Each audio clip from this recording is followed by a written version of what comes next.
Obviamente estamos en una crisis global. Estoy aquí en mi casa en California. Los únicos lugares donde puedo ir es al supermercado de vez en cuando Mm. y también a donde estamos transmitiendo el culto y la escuela sabática desde nuestro estudio. Empezamos el sábado pasado y continuamos hoy, este sábado. En realidad son tiempos tormentosos, mucha gente tiene Mm. pánico, mucha gente está Mm. asustada. Muchos en la iglesia se están preguntando si esta es la recta final.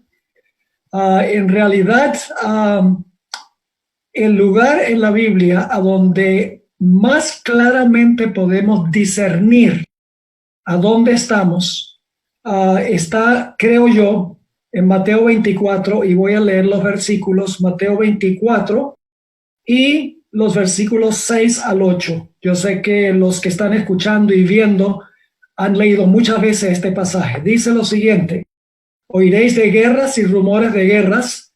Mirad que no os turbéis, porque es necesario que todo esto acontezca, pero aún no es el fin. Se levantará nación contra nación y reino contra reino, y habrá pestes, hambres y terremotos en diferentes lugares, pero todo esto es solo principio de dolores. Mm. Ahora, lo interesante es la palabra pestes aquí.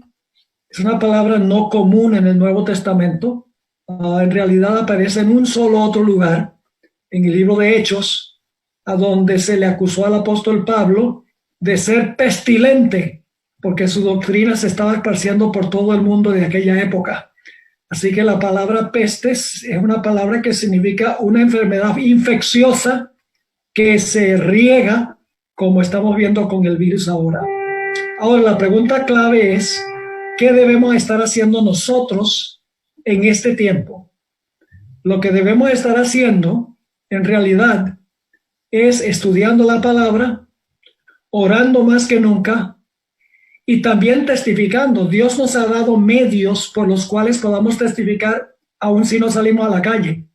Podemos testificar por social media. Nuestro ministerio puede testificar desde el estudio. Debemos aprovechar cada oportunidad para presentar nuestro mensaje especial, que la gente pueda entender qué es lo que está pasando y a dónde está llevando todo esto. Y yo creo que este es el tema que queremos tratar el día de hoy. Bueno, es una excelente pregunta. En realidad tiene que ver con dos diferentes eventos. El primer evento, Apocalipsis 13 y el versículo 3, está hablando de la herida mortal que recibió el papado en 1798, cuando Francia se levantó para suministrarle la herida mortal. Y también habla allí del sanamiento de la herida, porque dice que la herida de su muerte fue sanada y todo el mundo se maravilló en pos de la bestia. Y en realidad estamos viendo ahora el proceso del sanamiento. Va muy vigente. 1888, la hermana Whitesey dijo que Cristo podría haber venido antes de 1888 si el pueblo hubiera estado preparado. Pero lamentablemente la iglesia en general rechazó el mensaje de 1888, el mensaje del cual hablaba Israel sobre la justificación por la fe. Y por eso la hermana White dice que estamos ahora vagando en el desierto, como Israel le tocó vagar 40 años en el desierto. Ahora, hay una discusión en la iglesia de si nosotros podemos apresurar la segunda venida. O sea que si Dios corre la fecha, si Dios puede correr la fecha de la segunda venida antes o después. En realidad, yo creo que no es que Dios corra la fecha, porque Dios tiene una fecha precisa en su calendario para la segunda venida de Jesús. Lo único es que Dios colocó esa fecha de acuerdo a cuando Él sabía que su iglesia iba a estar lista. Es decir, Dios no colocó una fecha y dijo, bueno, el pueblo no está listo, así que voy a correr la fecha un poco, y todavía no están listos, así que vamos a correr la fecha un poco más. Dios tiene una fecha que Él puso de acuerdo a cuando Él sabía que su iglesia estaba lista. Así que lo que Dios está esperando ahora no son más señales en el sol, la luna y las estrellas y otras señales. Dios está esperando a un pueblo. Está esperando que su pueblo se despierte de su letargo, que se consagre al Señor y que su único objetivo sea proclamar el mensaje de la verdad presente al mundo para que entonces podamos llegar a la terminación de la obra. Hay una resurrección especial, también se conoce como la resurrección parcial. Se menciona en Daniel 12 y el versículo 2. Y también la hermana White lo amplía en el Conflicto de los Siglos, página 693 a la página 697. Ahí la hermana White expone la cronología de los eventos desde el momento cuando Dios libra a su pueblo al final del tiempo de angustia hasta la resurrección general, ya cuando Cristo llega acá. Ahora, ¿qué es la resurrección especial? La resurrección especial ocurre antes que Jesús comience su segunda venida. Cuando Él deja oír su voz y libra a su pueblo que está por sufrir el decreto de muerte, en ese momento Dios va a resucitar a los que murieron en la fe del tercer ángel, es decir, los que vivieron en la época cuando se estaba proclamando el mensaje del tercer ángel. También resucitará un grupo de impíos en ese tiempo, los que traspasaron a Jesús y también los peores enemigos de la verdad. Y entonces esos dos grupos, los que murieron en la fe del mensaje del tercer ángel, los que traspasaron a Jesús y los peores enemigos de la verdad, junto con los vivos que pasaron por el tiempo de angustia, que no murieron, todos esos van a contemplar la segunda venida de Jesús de comienzo a fin. Es decir, van a ver toda la segunda venida de Jesús de comienzo a fin. Luego, el Señor Jesucristo desciende del cielo. Tú puedes ver esto en el Conflicto de los Siglos. El Señor Jesucristo desciende del cielo. Y entonces, cuando Jesús ya está sobre la tierra, no tocando la tierra, por encima de la tierra, entonces el Señor Jesucristo llama a todos los que murieron antes de 1844 del sepulcro, y entonces los que murieron antes de 1844, los que resucitaron en la resurrección especial, y aquellos que van a estar vivos y pasan por el tiempo de angustia, van a ser arrebatados en las nubes al aire para estar presente con el Señor. Así que, en cortas cuentas, eso es lo que significa la resurrección especial, y la cronología, como mencionaba, la puedes ver en el Conflicto de los Siglos 693 al 697 y Daniel 12:2, donde dice: muchos de los que duermen en el polvo de la tierra serán despertados, unos para vida eterna y otros para vergüenza y confusión perpetua. Es una excelente pregunta. Ojalá que tuviera yo una respuesta precisa, pero no la tengo, porque el Espíritu de Profecía nos ha dicho que no podemos fijar una fecha para el derramamiento de la lluvia tardía, el fuerte clamor, segunda venida o cualquier otro evento profético. Hay muchos hoy en día dentro de la iglesia inclusive que están fijando fechas para diferentes eventos finales. Están fijando fechas para el cierre de gracia, la ley dominical, algunos el cierre de gracia, etcétera. Pero en realidad el Espíritu de Profecía nos dice que no habrá más fechas para marcar eventos proféticos. Ahora, sí podemos saber la época en que Dios va a derramar el Espíritu Santo, pero no podemos tener una fecha exacta. Ahora, todas las señales, yo creo que nosotros estamos viendo, claramente indican que nosotros estamos entrando en lo que la hermana White describió como los eventos finales serán rápidos. Ahora, quiero volver otra vez a Mateo 24, que mencioné cuando comenzamos este programa. Leí solamente los versículos 6 al 8, donde dice que va a haber guerras y rumores de guerras, nación contra nación, reino contra reino, que va a haber pestes, hambres, terremotos. Luego dice, esto es solo principio de dolores.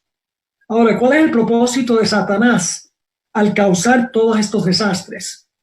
El versículo 9 lo dice. Es decir, que Mateo 24 está en orden cronológico. Es decir, que los eventos suceden exactamente en el orden en que dice el capítulo. El versículo 9 nos dice cuál es el propósito final de Satanás al causar todos estos desastres. Dice, entonces os entregarán a tribulación, os matarán y seréis odiados por todos por causa de mi nombre. Es decir, el propósito de Satanás es finalmente echarle la culpa al pueblo de Dios. Y entonces cuando venga ese momento, dice en el versículo 10, muchos tropezarán entonces y se entregarán unos a otros y unos a otros se odiarán. Ese es el zarandeo. Personas van a abandonar el mensaje. Y luego entonces habla de falsos profetas, etcétera.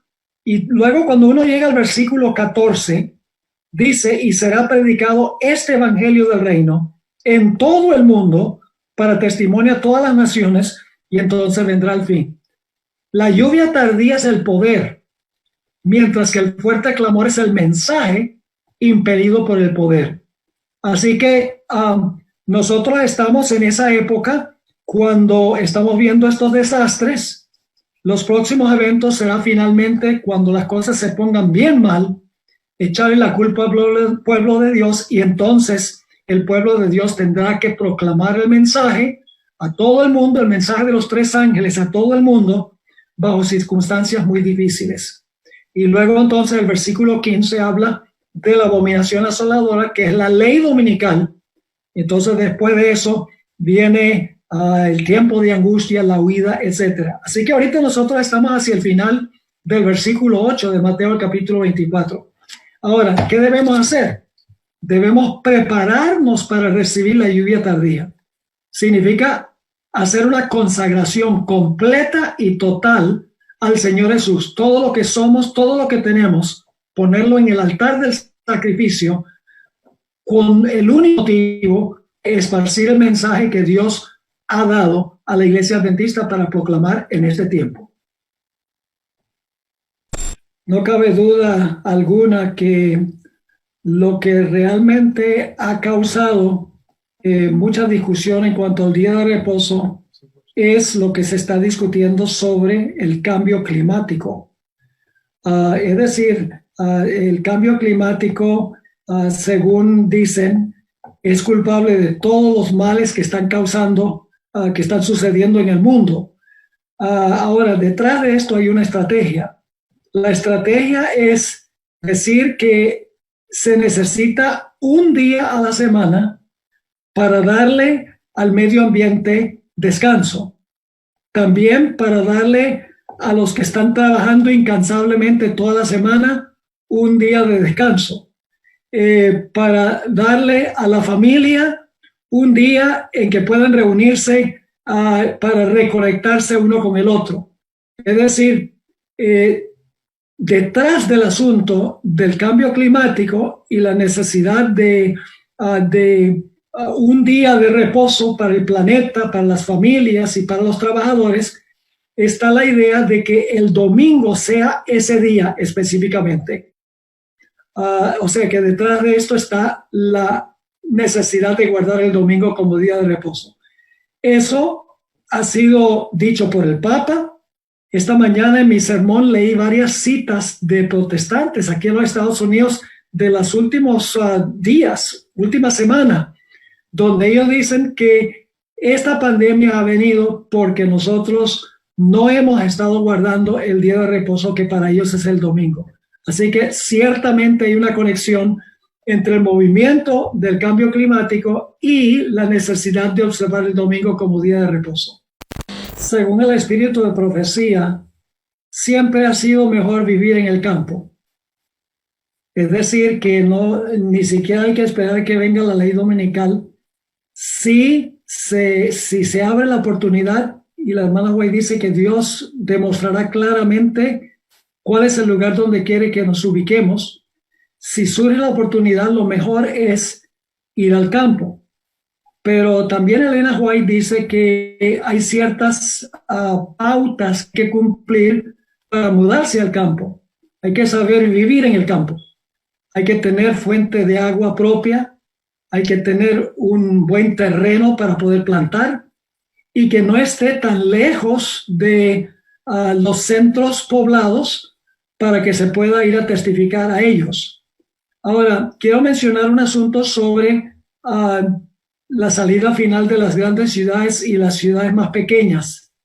La hermana White tiene un par de citas en el tomo 5 de los Testimonios, donde ella dice claramente que cuando ya por ley se proclame una ley dominical en los Estados Unidos, ese es el momento para salir de las grandes ciudades, preparativo para salir de las ciudades más pequeñas, al campo. Claro, si podemos salir antes de eso, mucho mejor, porque en ese tiempo va a ser más difícil. Pero es la última oportunidad cuando se proclame ya por ley, cuando el Congreso proclame por ley el domingo como día de reposo. Ella dice que en ese momento es el momento de salir de las grandes ciudades, preparativo para salir de las más pequeñas y entonces irse al campo. Pero ese ya es el último paso. Muy bien, una buena oportunidad para dar un consejo. En medio de esta epidemia hay un punto que ha sido una bendición y es que hemos tenido que tomar tiempo para quedarnos en la casa para reflexionar, pensar, orar más, estudiar la palabra de Dios de una forma más consecuente. En realidad, como decimos en inglés, tiene un silver lining, es decir, tiene un lado positivo, y es que hemos podido dedicar tiempo para reflexionar y pensar que no hubiera sucedido si nos hubiéramos mantenido en la rutina. Yo sé personalmente, tenía varios viajes, un viaje a Ucrania, tenía otro viaje a Mountain View aquí en California, en varios sitios que me ha tocado cancelar o postergar. Y uno podría pensar, bueno, ¿por qué razón es que Dios cerró la puerta para no ir a esos lugares? Bueno, ha sido para mí la oportunidad de dedicar más tiempo a mi esposa, al ministerio, a escribir, a estudiar. Lo importante es que nos mantengamos ocupados en las cosas del Señor y alimentemos nuestro corazón, nuestra mente con la palabra de Dios, porque vienen tiempos muy, muy difíciles cuando no podemos hacer lo que estamos haciendo ahora en este tiempo de dificultad. Así que mi mensaje para los adultos, los jóvenes, los niños, es que estamos viviendo en los últimos momentos de la historia de este mundo. Estoy convencido de eso y que debemos consagrar nuestra vida al Señor, a la misión de la iglesia, al mensaje de la iglesia, para alcanzar de toda forma posible a los que son sinceros de corazón, están buscando la verdad, y orar para que Dios les ayude a conseguir el contacto donde ellos puedan disfrutar paz y tranquilidad en este tiempo de angustia.